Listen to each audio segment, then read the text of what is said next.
بہت آسان ہے، تم تو 12 تاریخ کو جشن منا لو گے، بہت آسان ہے، تم تو 12 تاریخ کو جلوس نکال لو گے، بہت آسان ہے، تم تو 12 تاریخ کو خوشیاں منا لو گے، لیکن 12 تاریخ کو فاطمہ رضی اللہ تعالیٰ عنہ کے آنکھ سے نکلنے والے آنسو تمہیں کبھی معاف نہیں کریں گے۔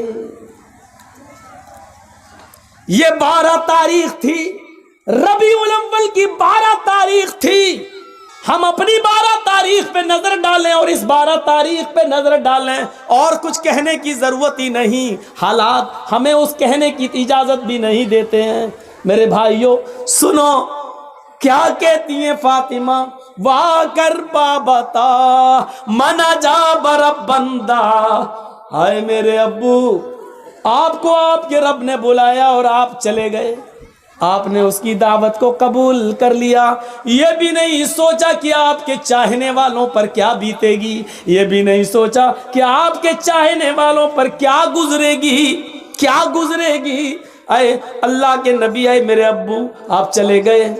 دوسرے جملے پر غور کرو، وا کر بابتا من جنت الفردوس ماوا، اے ابو، آپ سے تو آپ کے رب نے جنت الفردوس کا وعدہ کیا، آپ کا ٹھکانہ تو جنت الفردوس ہے، آپ تو جنت الفردوس چلے گئے۔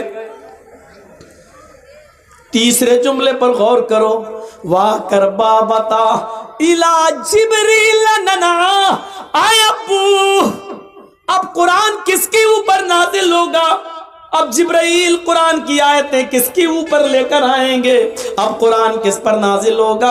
آپ نہیں تو قرآن بھی بند ہو جائے گا، اس کی آیتیں نازل ہونا بھی بند ہو جائے گا، اس لیے کہ صاحب قرآن ہی نہیں رہا تو قرآن کس پر نازل ہو؟ نہیں، اے ابو، میں جبریل کو منع کر دوں گی اب وہ قرآن لے کر نہ آئے، اے ابو، اب میں جبریل کو روک دوں گی اب وہ قرآن لے کر نہ آئے، اس لیے کہ صاحب قرآن نہ رہا اس دنیا میں، صاحب قرآن اب نہ رہا۔ ان جملوں پر غور کرو اور اپنے سینے کو ٹھونک کر بتاؤ ایمانداری کے ساتھ 12 تاریخ کو نکلنے والے ان جملوں پر ہمارا جشن کیا کہہ رہا ہے۔ پھر فاطمہ کہتی ہیں، لوگوں 12 تاریخ کو میرے اوپر میرے ابو کی جدائی کے بعد غموں کے ایسے پہاڑ ٹوٹے، جو مصیبتیں جو غم میرے اوپر آئے، اگر وہ غم کسی پہاڑ کی اوپر ڈال دیے جاتے تو پہاڑ بھی چور چور ہو جاتا، ریزہ ریزہ ہو جاتا، اور جو غم میرے ابو کے بعد مجھے ملے، میرے ابو کی جدائی پر مجھے ملے، اگر وہ غم کسی دن پر ڈال دیے جائیں تو وہ دن بھی رات میں بدل جائے۔ 12 تاریخ ہمیں یہ بتاتی ہے کہ کائنات کو روشن کرنے والا سورج غروب ہوا تھا، اس پر ہمیں وہ ماحول بنانا چاہیے کہ 12 تاریخ کو نبی اکرم کی ہم پیدائش کی خوشی نہ بھولیں، لیکن اتنی خوشی نہ منائیں کہ ہم 12 تاریخ کو غم بھول جائیں، اور اتنا ماتم اور اتنا غم بھی نہ کریں کہ ہم نبی اکرم کی پیدائش بھول جائیں۔ ہمیں تو بیچ کا راستہ اپنانا چاہیے تھا، ہمیں تو معتدل راستہ اپنانا چاہیے تھا، یہاں دونوں طرف سے غلطی ہو رہی ہے۔ میرے پیارے ساتھیوں، قرآن سنتے جاؤ، حدیث سنتے جاؤ اور اپنے ایمان کا جائزہ لیتے جاؤ۔ ہاں اب سنیے میرے بھائیو، اللہ کے نبی صلی اللہ علیہ وسلم کو دفن کر دیا گیا، سب سے پہلے ابو بکر صدیق نے نماز جنازہ پڑھی، اس کے بعد عمر فاروق نے، عثمان غنی نے، حضرت علی نے، پھر صحابہ نے، لوگ آتے گئے نماز پڑھتے گئے، پھر بعد میں بچوں نے، اور سب سے لاسٹ میں عورتوں نے، عورتوں کے بعد سب سے لاسٹ میں بچوں نے۔ میرے بھائیوں، لیکن آپ کی جنازے کی نماز کسی نے پڑھائی نہیں ہے، لوگ اس حجرے میں آتے تھے، پڑھ کے نکل جاتے تھے، پورا دن اسی میں گزر گیا، پوری رات اسی میں گزر گئی، کچھ لوگ ایسے تھے جو دور سے آئے، اللہ کے نبی صلی اللہ علیہ وسلم کی بیوی سے کہنے لگے امی عائشہ ہم رات میں پہنچے ہیں، دور کے رہنے والے ہیں، ہمیں نبی اکرم کا چہرہ دکھا دو۔ تو انہوں نے سر کھول دیا اور کہا دیکھ لو۔ کہنے لگے وہ صحابی آیا امی عائشہ ہمیں اندھیرے میں نبی کا چہرہ صحیح سے دکھائی نہیں دے رہا ہے، تو چراغ جلا دو، کچھ روشنی کر دو۔ تو حضرت عائشہ کہنے لگی آئے محمد کے ساتھی ہو، میرے گھر کی اتنی انسلٹ کیوں کر رہے ہو، میرے گھر کو اتنا ذلیل کیوں کر رہے ہو، مجھے اتنا رسوا کیوں کر رہے ہو۔ اس صحابی نے کہا امی عائشہ ہم آپ کو انسلٹ کیسے کر سکتے ہیں، ہم تو اپنے نبی کا چہرہ دیکھنا چاہتے ہیں۔ تو امی عائشہ نے کہا لوگو میرے گھر میں اتنا تیل بھی نہیں ہے کہ میں چراغ جلا کر تمہیں محمد رسول اللہ کا چہرہ دکھا سکوں۔ یہ اس گھر کا حال ہے۔ افسانے تم نے بہت سنے ہوں گے، آؤ محمد رسول اللہ کی زندگی کے بارے میں ذرا ہم سے بھی سن لو اور اپنے دل سے فیصلہ کرو، اور کل چائے کی ہوٹلوں میں بیٹھ کے بتانا کہ مولوی جرجیس نبی کو مانتا ہے یا نہیں مانتا۔ کہہ دینا بہت آسان ہے، فلاں نہیں مانتا، فلاں نہیں مانتا، فلاں نہیں مانتا۔ ارے ہم تو اللہ کے نبی سے ہٹ کر کوئی بات کر ہی نہیں رہے ہیں۔ تعجب تو یہ ہے کہ تم ہندوستان کی بات کرو تو پکے مسلمان، تم اجمیر کی بدایوں کی کچھوچا کی بات کرو تو پکے مسلمان، ہم مکے کی بات کریں اور مدینے کی بات کریں تو ہم نبی کو مانتے ہی نہیں۔ افسوس یہ ہے کہ تم ملا مولویوں کی لکھی ہوئی کتابوں کی بات کرو تو پکے مسلمان، اور ہم یہ کہیں کہ یہ نبی کا فرمان ہے، یہ فاطمہ کہہ رہی ہیں یہ اللہ کے رسول کا فرمان ہے، ہم یہ کہیں تو ہم مسلمان نہیں۔ جو لوگ یہ کہتے ہیں یاد رکھنا مولوی جرجیس کا ہاتھ ہوگا، کل قیامت کے دن تمہارا گریبان ہوگا، ہم تمہیں کھینچ کر رب کی عدالت میں لے کے آئیں گے اور یہ کہیں گے اے اللہ یہی وہ لوگ ہیں جو دنیا میں چائے کی ہوٹلوں میں بیٹھ کے کہا کرتے تھے کہ یہ نبی کو نہیں مانتے ہیں، یہ نبی کی شان میں گستاخی کرتے ہیں، اے اللہ مجھے ان سے انصاف چاہیے، اے اللہ مجھے ان سے انصاف چاہیے۔ میرا ہاتھ ہوگا تمہارے گریبان ہوں گے، یہ سوچ سمجھ کر کسی پر الزام لگانا۔ آؤ میرے بھائیوں آگے چلو، چلو آگے۔ حضرت محمد رسول اللہ کی جنازے کی نماز پڑھ لی جاتی ہے، دفن کر دیا جاتا ہے، اور دفنانے کے بعد پہلی اذان کا وقت ہوتا ہے۔ حضرت بلال کو آواز دی جا رہی ہے آئین البلال، بلال کہاں ہے؟ بلال خاموش کھڑے۔ لوگوں نے کہا بلال کیا ہوا؟ اذان دو، وقت ہو گیا ہے۔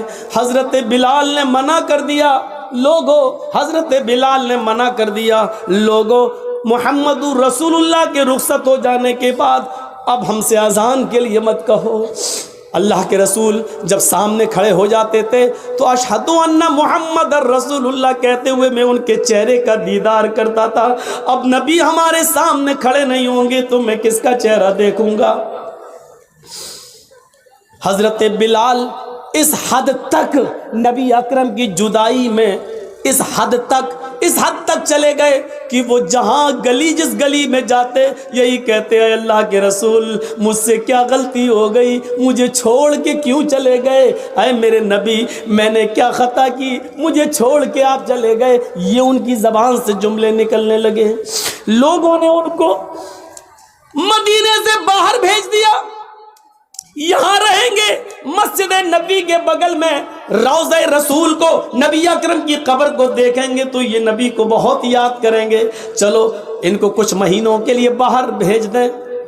6 مہینے تک وہ ملک شام میں رہے، اور 6 مہینے کے بعد انہوں نے نبی اکرم کو خواب میں دیکھا۔ 6 مہینے کے بعد خواب میں دیکھا تو کہا، اللہ کے نبی خواب میں ان سے کہہ رہے ہیں اے بلال تو میرا مدینہ چھوڑ کے کہاں چلا گیا؟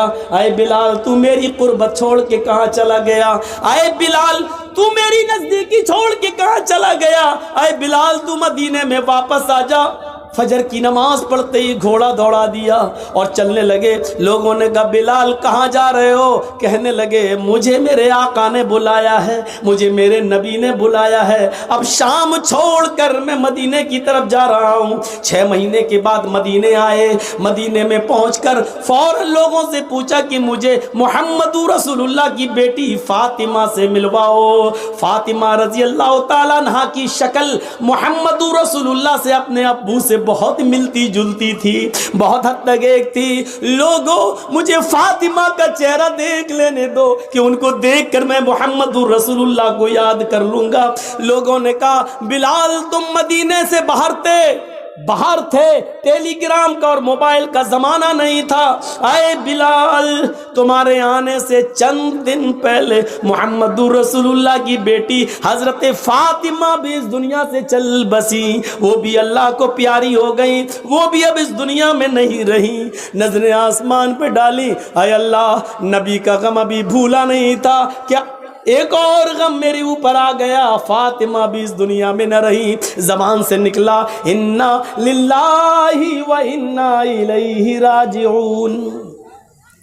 کسی طرح خاموش ہوئے, باتیں ہوئیں اور تھوڑی دیر کے بعد اذان کا وقت ہو گیا.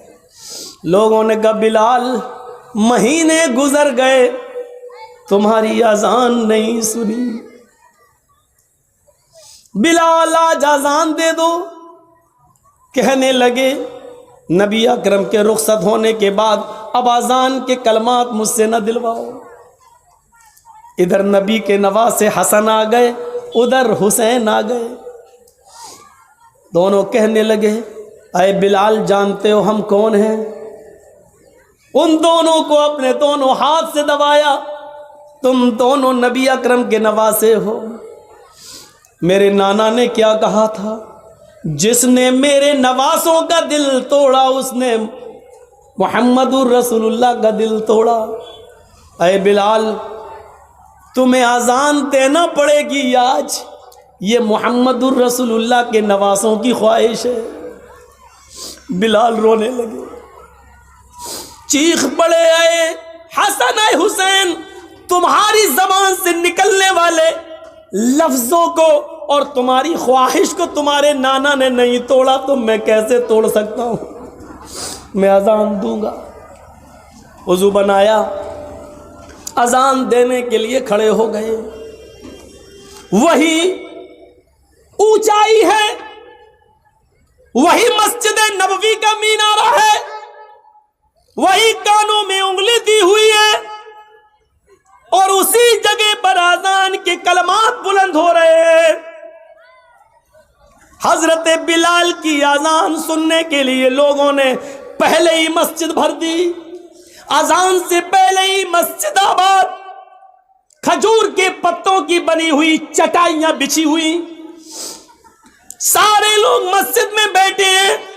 6 مہینے پرانا محمد رسول اللہ صلی اللہ علیہ وسلم کا زمانہ یاد آ رہا ہے. حضرت بلال کے کانوں میں انگلیاں ہیں اور حضرت بلال ان جملوں پر پہنچے ہوئے ہیں, اللہ اکبر اللہ اکبر. جیسے ہی بلال نے اللہ اکبر کہا, کعبے کی رب کی قسم ان جملوں نے نغمہ قیامت برپا کر دیا. جیسے یہ جملے نکلے لوگ اپنے گھروں سے اور تیزی سے نکلنے لگے. جیسے یہ جملے نکلے ایسے ہی عورتیں بے قابو ہو جاتی ہیں, وہ بھی اپنے گھروں سے اٹھ کر اوپر چھت پہ چڑھ جاتی ہے کہ آج بلال کی اذان چھت سے سنیں گے تو صاف سنائی دے گی. جیسی عورتیں بے قابو ہو کر چھتوں پہ چڑھ رہی تھیں, لوگ دھڑا دھڑ مسجد کی طرف بھاگ رہے تھے. اس وقت بلال ان جملوں پر پہنچ چکے تھے, اشہد ان لا الہ الا اللہ. بلال کی زبان سے جب یہ جملے نکلے اشہد ان لا الہ الا اللہ, اس وقت تک پرندے درختوں کی اوپر بیٹھ گئے تھے, گویا کہ پرندے بھی حضرت بلال کی اذان سننے کے مشتاق ہوں. درختوں کے پتوں کی جنبشیں بند تھیں, شاید آج وہ بھی اذان سننا چاہتی ہے. یہ ساری چڑھ کے بلال کی اذان سننا چاہ رہی ہیں. درختوں کے پتے جنبش نہیں کر رہے ہیں, چہچانے والے پرندے بھی خاموشی کے ساتھ بلال کی اذان سن رہے ہیں, اور صحابہ کرام کی آنکھوں میں آنسو ہے. نبی اکرم کا زمانہ یاد آ رہا ہے. ایک ایک صحابی کی آنکھوں سے گرنے والے آنسوؤں نے مسجد نبوی پر کھجور کے پتوں کی بنی ہوئی چٹائی کو بھگو دیا ہے. پوری کی پوری چٹائی تر ہو جاتی ہے. حضرت بلال ان جملوں پر پہنچتے ہیں, اشہد ان محمد الرسول اللہ. ابھی ان کی زبان سے محمد کا جملہ ہی نکل پایا تھا, رسول اللہ کا جملہ نہ نکلنے پایا, کہ ان کی نگاہ وہیں پہنچ جاتی ہے جہاں جناب محمد رسول اللہ کھڑے ہو جایا کرتے تھے, اور بلال سے کہتے تھے کہ اذان دو, اور بلال انہیں دیکھ کر پوری اذان دیا کرتے تھے. آج اس جگہ پر نبی اکرم کو غائب پایا, آج اس جگہ پر محمد رسول اللہ کو موجود نہ پایا, پریزنٹ نہ پایا. جیسے ہی ان کی نظر اس جگہ گئی اور نبی کو موجود نہ پایا تو غشی آئی, چکر آئے, اور بے ہوش ہو کر وہ زمین کی اوپر گر پڑے. لوگوں نے پانی کے چھینٹے مارے, بقیہ الفاظ دوسروں نے ادا کر دیے. ان پر چھینٹے مارے گئے, پانی کے چھینٹے مارے گئے, ہوش میں لایا گیا اور کہا بلال نے, لوگوں میں نے تمہیں پہلے ہی کہا تھا, نبی اکرم صلی اللہ علیہ وسلم کے انتقال کے بعد اب مجھ سے اذان کے لیے نہ کہا کرو. میں محمد الرسول اللہ کہتے ہوئے کس کے چہرے کو میں دیکھوں گا. یہ اندازہ تھا. ہمیں سوچنا چاہیے, لیکن قبر ان کی بھی ہے. فاطمہ رضی اللہ تعالی عنہ کے سینٹنسز پر غور کیجئے, بار بار نہیں دہراؤں گا. ان کو بھی رخصت ہونا پڑا, لیکن وہی چیز یاد کریے, ایک طرف انسان ہم اور آپ مر جائیں اور مرنے کے بعد ہمارا حساب کتاب نہ ہو اور مٹی میں ملا دیے جائیں, یہ بہت اچھی چیز ہے کہ اگر ایسا ہو جائے, لیکن ایسا ہوگا نہیں. مسئلہ یہ نہیں ہے, مسئلہ یہ ہے کہ مرنے کے بعد بھی تو چین نہیں ہے.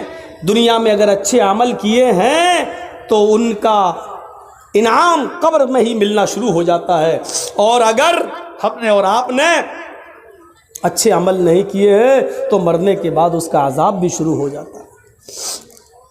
ابھی قیامت میں تو حساب ہونا الگ باقی ہے, وہ ایک الگ چیز ہے. یہاں سے ہی شروع ہو جاتا ہے دور. حضرت عثمان غنی کے سامنے جہنم کے عذاب کا ذکر کیا جاتا نہیں روتے, لیکن جب قبر کے عذاب کا ذکر کیا جاتا تو اتنا روتے کہ ان کی داڑھی تر ہو جاتی.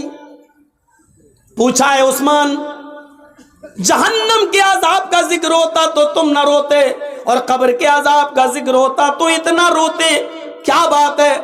فرمایا, لوگوں, یہ قبر آخرت کی منزلوں میں سے پہلی منزل ہے.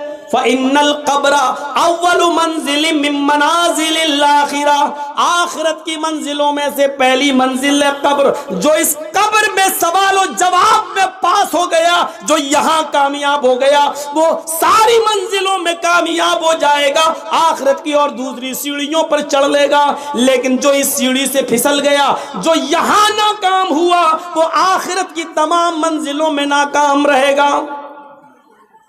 یہ تھا عثمان رضی اللہ تعالیٰ عنہ کا حال, جو جہنم کے عذاب کا ذکر سنتے تو نہیں روتے, لیکن قبر کا عذاب جب ان کے سامنے پیش کیا جاتا تو وہ روتے. ان کی آنکھوں سے آنسو گرنے لگتے. ہمیں یہ احساس کب ہوگا, کب ہم جانیں گے,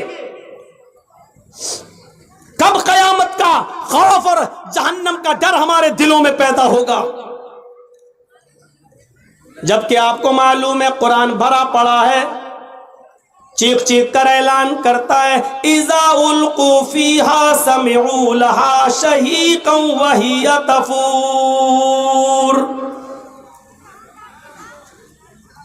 جب جہنمیوں کو جہنم میں ڈالا جائے گا اذا القوا فیہا سمعوا، بد اعمالوں کو، بد کرتوتوں کو جب جہنم میں ڈالا جائے گا، سمعوا، وہ ایک دردناک اور چیختی ہوئی جہنم کی آواز سنیں گے. اذا القوا فیہا سمعوا لہا شہیقا وہی تفور، جہنم چیخے گی، دھاڑے مار رہی ہوگی، وہی تفور، اس حال میں کہ وہ جوش میں ہوگی، جوش میں بھری ہوئی ہوگی، وہ جوش میں بھری ہوئی ہوگی، بھڑک رہی ہوگی وہ جہنم.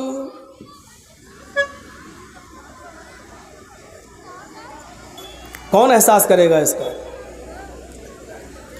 تکاد تمیز من الغیظ،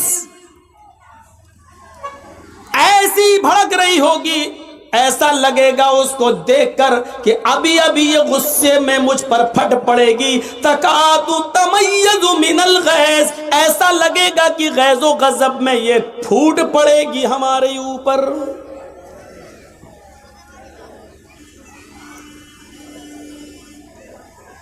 کلما القی فیہا فوج سالہم خزنتها الم یاتکم نذیر قالوا بلى قد جاءنا نذیر فکذبنا وقلنا ما نزل اللہ من شیء ان انتم الا فی ضلال کبیر.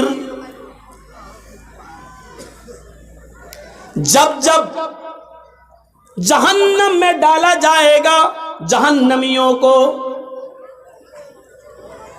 تو سالہم خزنتها، اس گروہ سے جہنمیوں سے جہنم کا داروغہ سوال کرے گا، جہنم کا مالک پوچھے گا الم یاتیکم نذیر، آئے جہنمیوں کیا تمہارے پاس کوئی نبی نہیں آیا تھا؟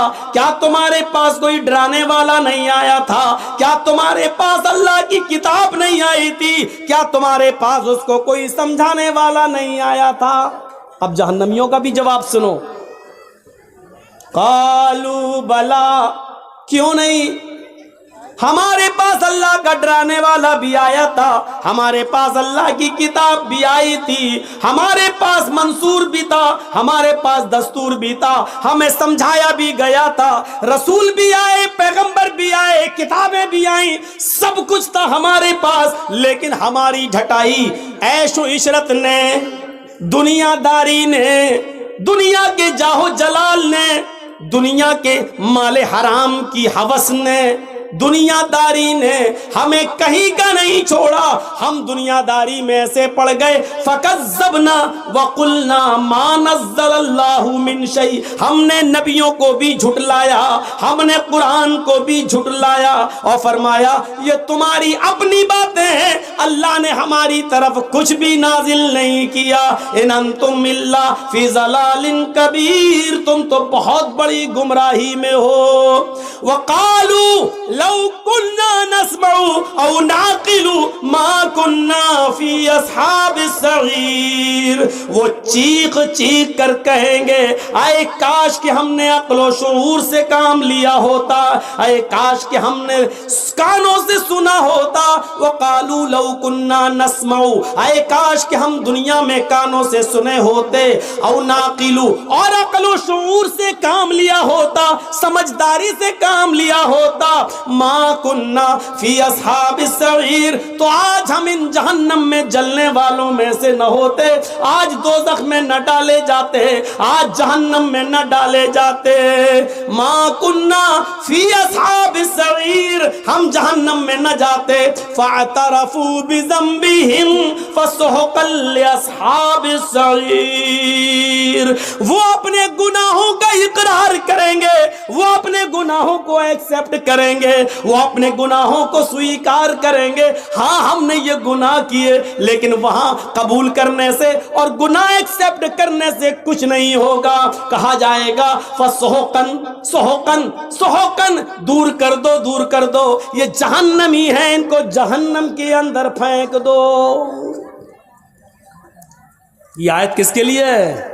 قرآن نے کس کے لیے بیان کیا ہے؟ ایک ایک جملے پر غور کر کے دیکھیں آپ، ایک ایک جملے پر یہ جملے ہمیں کیا بتلا رہے ہیں؟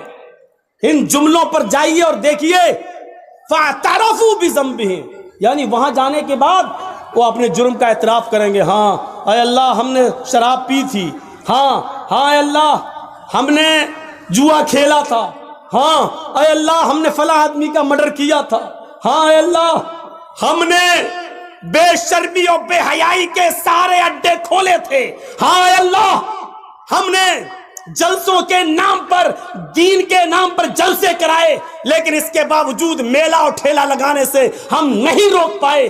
لڑکیاں ناچتی رہیں، گاتی رہیں، یہاں تک کہ فیشن اور اڑیا کپڑے پہن کر نکلتی رہیں، جلسوں میں بھی لپسٹک اور کریم لگا لگا کے آتی گئیں، لیکن ہم بے بس تھے، ہم ان کو نہیں روک پائے، کیونکہ انہی کے آنے سے تو ہمارے جلسے چل رہے تھے، انہی کے آنے سے تو ہمارے مدرسے کا چندہ ہو رہا تھا. فَاعْتَرَفُوا بِذَنبِهِمْ، وہ اپنے گناہوں کا اقرار کریں گے، سویکار کریں گے اور ایکسپٹ کریں گے، لیکن وہاں اقرار اور ایکسپٹ کرنے سے کچھ نہیں ہوگا.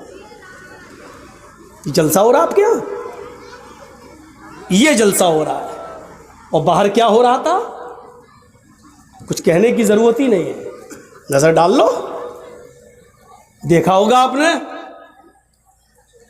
کہنا پڑتا ہے سخت جملے، نہیں کہنا چاہتا ہوں، تہذیب کے خلاف ہے، لیکن کہنا پڑتا. ایسا لگ رہا تھا جیسے ایک کتیا کے پیچھے 10 کتے بھاگ رہے.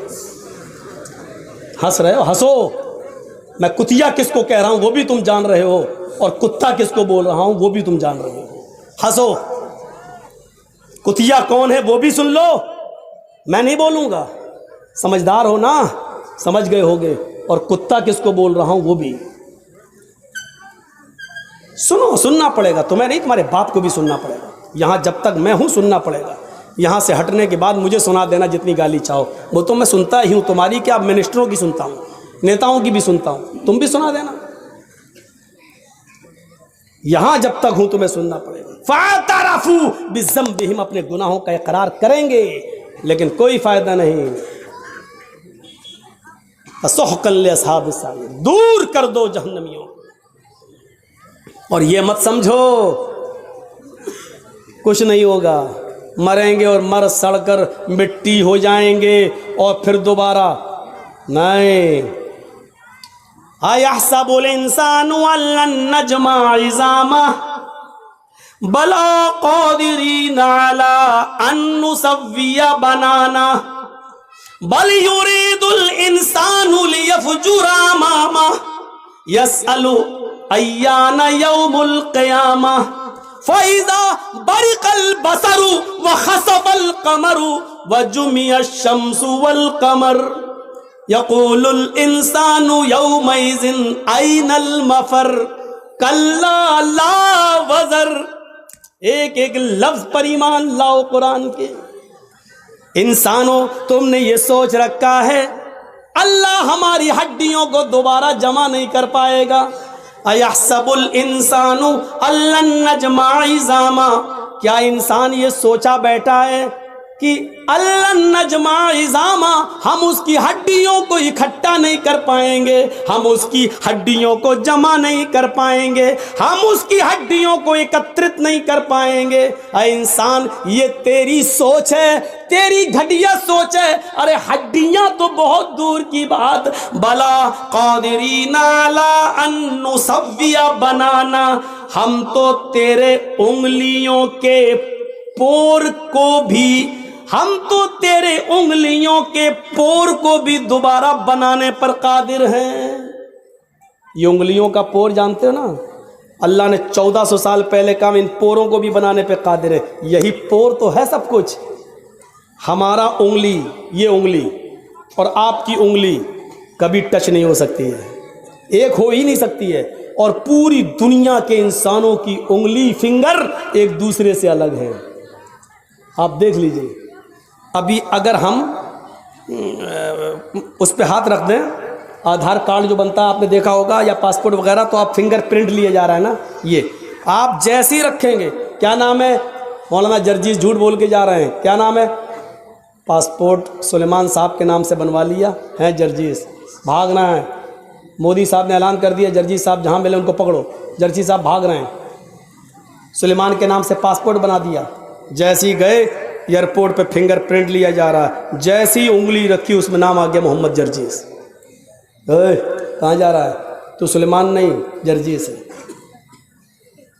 میری انگلیوں کے فنگر آپ کی انگلی آپ کے فنگر سے الگ ہیں.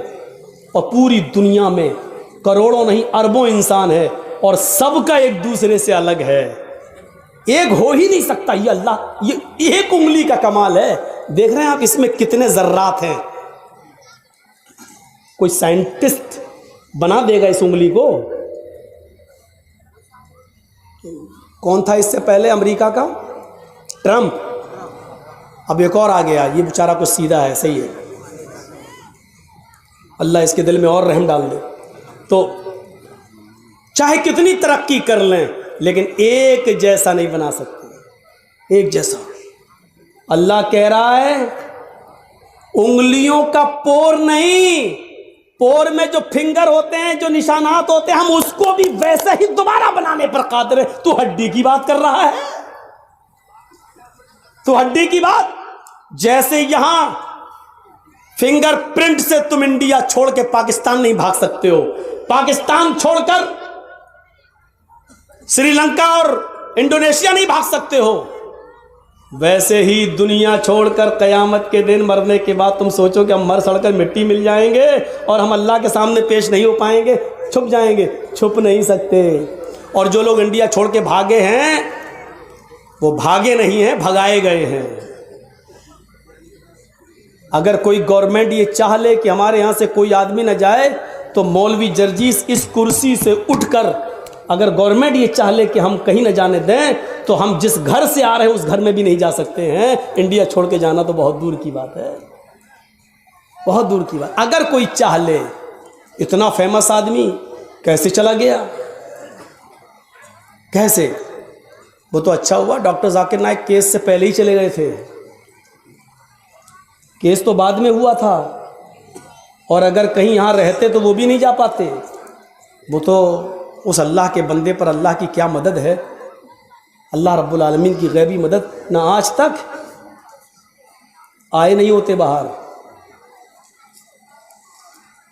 اعظم خان جیسا آدمی دیکھ رہے ہو مرغی چوری انڈا چوری کتاب چوری یہ کیس لگ رہے ہیں. انڈا چورائے گا وہ. کتنی کھوپڑی خراب ہو گئی ہے. حالت دیکھیے آپ. اس آدمی پر کتنے الزام اور کتنے آروپ لگاتے ہیں. لوگ کہہ رہے ہیں بھگوڑا بھگوڑا. ارے تمہاری کھوپڑی میں بھگوڑا بھرا ہے. تم کہو یہ راستے اللہ نے بنائے تھے. اللہ نے. تو میرے بھائیوں اللہ کہتا ہے بلا قادرین علی ان نسوی بنانا. انسانوں تم یہ سوچتے ہو کہ ہم تمہاری ہڈیوں کو دوبارہ جمع نہیں کر پائیں گے. ارے ہڈیاں تو چھوڑو ہم تمہاری انگلیوں کے پور بھی دوبارہ بنانے پر قادر ہیں. بل یرید الانسان لیفجر اماما. لیکن انسان تو یہ چاہتا ہے کہ آگے بھی وہ گناہ کے کام کرتا رہے. انسان یہ چاہتا کہ نہیں اور بھی گناہ کام کرے. گناہ میں لذت ہے نا. گناہ میں انجوائے ہے. گناہ میں مزہ ہے. گناہ میں لطف ملتا تھوڑی دیر کے لیے ملتا ہے. بل یرید الانسان لیفجر اماما. انسان تو یہ چاہتا ہے کہ وہ آگے بھی کچھ گناہ کے کام کرے اور گناہ کے کام کرتے کرتے جب اس سے کہا جاتا ہے کہ ڈرو اللہ سے قیامت کا دن آئے گا تو وہ الٹا سوال کرتا ہے یسألو ایان یوم القیامہ. ارے تم قیامت قیامت چلاتے رہتے ہو. قیامت ارے کب آئے گی؟ آئے گی تو ٹائم بتاؤ. آئے گی تو تاریخ بتاؤ. آئے گی تو کتنے سالوں کے بعد آئے گی بتاؤ. ارے میرے دادا زندہ تھے تب بھی یہی سنتے آئے. باپ زندہ تھے تب بھی سنتے آئے. اب ہمیں زندگی ملی ہم بھی یہی سنتے آئے. ہماری اولادیں بھی یہی سن رہی ہیں اور ان کی اولادوں کی اولادیں بھی یہی سنیں گی. ارے کب آئے گی؟ ارے بتاؤ نہ کب آئے گی. اللہ نے اسی کا جواب دیا ہے. یہ پوچھتا ہے قیامت آئے گی تو کب آئے گی؟ سنو فَإِذَا بَرِقَ الْبَصَرُ. آنکھیں جب چندیا جائیں گی. آنکھوں کی روشنی سلب ہو جائے گی. ایسے کرو. چندیانہ کس کو بولتے ہیں؟ اتنی روشنی آ جائے کبھی کبھی ہماری آنکھوں کے سامنے کہ اس روشنی میں بھی ہمیں کچھ زیادہ دکھائی نہیں دے گا. اس کے پیچھے کیا ہم کو نہیں دکھائی دے رہا. اس کو کہتے ہیں. دوستو، امید کرتا ہوں کہ آپ حضرات نے اس بیان کو پورا سنا ہوگا. بیان کیسا لگا کمنٹ میں ضرور بتانا، اور اپنے دوستوں اور رشتہ داروں کو شیئر ضرور کرنا. اللہ تعالی ہم سب کو اس بیان پر عمل کرنے کی توفیق عطا فرمائے. تو دوستو، پھر ملتے ہیں اگلی ویڈیو میں. جب تک اپنا خیال رکھیے، ہمیں دعاؤں میں یاد رکھیے. السلام علیکم ورحمۃ اللہ وبرکاتہ.